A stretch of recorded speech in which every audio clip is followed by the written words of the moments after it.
अस्सलाम वालेकुम। मैं हूं कौसर इम्तियाज़ खान और आप देख रहे हैं मेरा चैनल कियाई खान।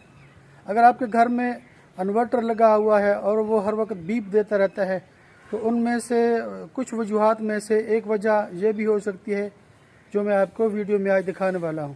तो चलते हैं अपनी वीडियो की तरफ। ये मेरे घर में इन्वर्टर लगा हुआ है। इसमें पहले भी एक वीडियो बना चुका हूँ, आप वो मेरे चैनल पर देख सकते हैं। आप इसकी बीप सुन रहे हैं और साथ में रेड लाइट भी आपको नज़र आ रही है। इसकी वजूहात क्या हो सकती हैं? सबसे पहली वजह क्या हो सकती है कि अब अगर आप गौर करें तो सारी धूल मिट्टी लगी हुई है यहाँ पे। ये आप देख रहे हैं धूल मिट्टी है। सबसे पहले आपने इस धूल मिट्टी को साफ़ करना है। यहाँ पे एक जाली लगी होती है, बेहतर है कि आप इसको खोल के इसकी जाली को रिमूव कर दें। अंदर एक फोम लगी होगी, आप उसको रिमूव कर दें और आप गाहे बगाहे इसको साफ़ करते रहें। इससे भी आपका इन्वर्टर बार बार बीप देना ख़त्म हो जाता है। वजह क्या होती है कि यहाँ पे धूल मिट्टी ज़्यादा जमा हो जाती है। इसका जो सर्किट है उस पर धूल मिट्टी जमा होने की वजह से वो अपना काम अच्छे तरीके से नहीं करता और ये हर वक्त बीप देना शुरू कर देता है। दूसरी वजह क्या होती है वो मैं आपको चल के दिखाता हूँ। चलते हैं ऊपर प्लेट्स की तरफ जहाँ पे ये इन्वर्टर सिस्टम मैंने लगाया हुआ है।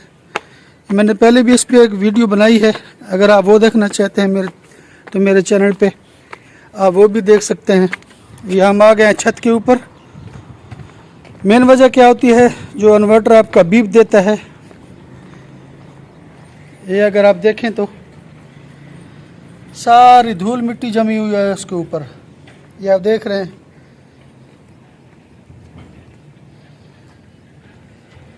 ये आप देखें। दूसरी प्लेटें भी अगर मैं आपको दिखा सकूं,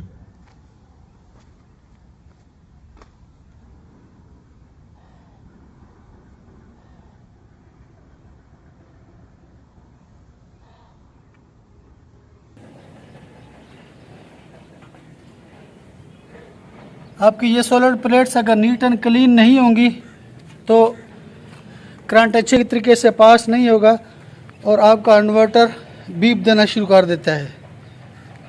तो चलिए इसको क्लीन करके देखते हैं और फिर मैं आपको रिज़ल्ट दिखाता हूँ।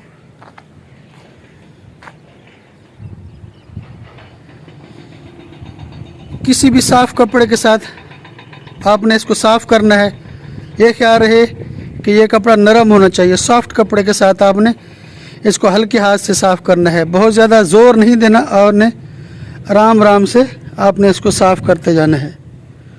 इसी तरीके से आप जितने भी आपके सोलर प्लेट्स हैं वो आप साफ़ कर लेंगे। एक तरीका ये है कि आप इस कपड़े के साथ साफ़ कर सकते हैं और दूसरा तरीका ये है कि आप इसके ऊपर पानी डिब्बी डाल सकते हैं। पानी के साथ भी आप साफ़ करना चाहें वेल एंड गुड, उससे भी रिज़ल्ट बहुत अच्छा मिलता है।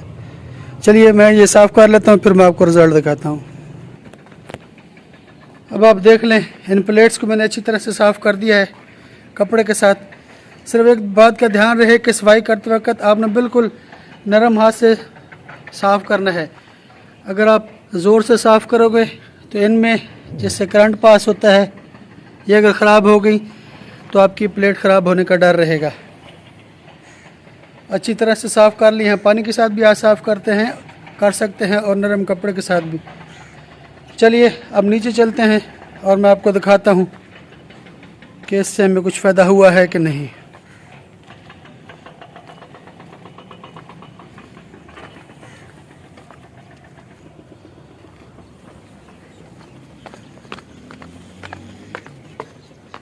ये मैं स्किप नहीं कर रहा वीडियो, सिर्फ आपको दिखाने के लिए कि ये कोई कैमरा ट्रिक नहीं है। पहले जो बीप आपको सुनाई दे रही थी अब चेक करते हैं। ये देखें इसकी लाइट भी ख़त्म हो गई है और चल रहा है। पंखा भी आप देख सकते हैं कि चल रहा है लेकिन कोई बीप वगैरह सुनाई नहीं दे रही। वीडियो अच्छी लगी है तो मेरे चैनल कियाई खान को सब्सक्राइब कीजिए, लाइक कीजिए और कमेंट्स कीजिए। अस्सलाम वालेकुम।